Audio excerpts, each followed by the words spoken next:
Dili masaysay nga kamingaw. Hunyo 4. Gitumban ko sa inusara ang pigsanan sa vino, ug sa mga katawhan walay usa ka tawo nga uban kanako. Isaiah kapitulo 63 bersikulo 3. Sa pagkabatan-on ug pagkalalaki, si Jesus naglakaw nga nag-inusara. Sa iyang kaputli ug sa iyang pagkamatinumanon, iyang gitumban ang pug-anan sa vino nga nag-inusara ug sa mga tawo walay niuban kaniya. Iyang gipas-an ang makalilisa nga gibug-aton sa responsibilidad alang sa kaluwasan sa mga tawo.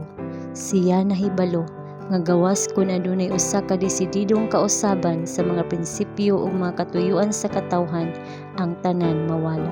Kini mao ang palas-anon sa iyang kalag ug walay usa nga makadayeg sa kabug-at nga gipatong diha kaniya. Sa tibuok niyang kinabuhi, ang iyang inahan ug iyang mga igsuon wala makasabot sa iyang misyon.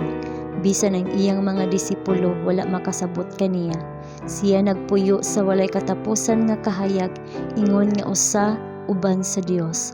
Apan ang iyang kinabuhi dinhi sa yuta kinahanglan nga igugol sa pag-inusara.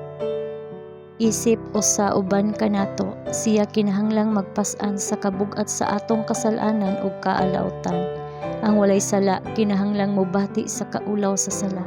Ang mahigugmaon sa kalinaw kinahanglan nga magpuyo uban sa panag-away.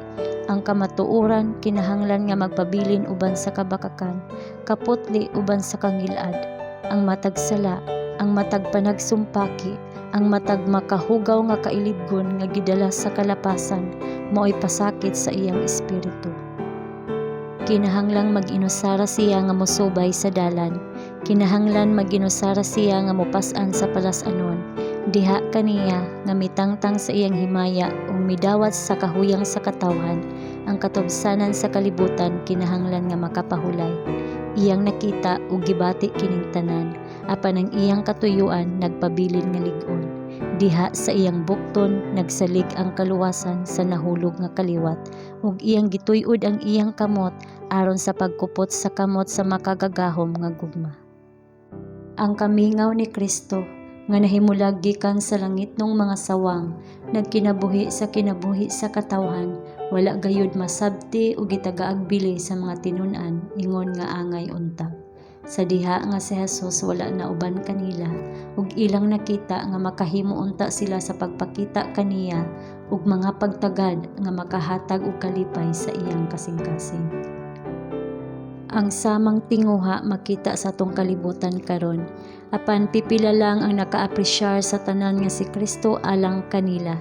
Kung ila kining buhaton, ang dakong gugma ni Maria nga mabasa sa Mateo kapitulo 26, mga bersikulo 6 paingon sa 13, mapahayag, ang pagdihog igahatag nga walay bayad.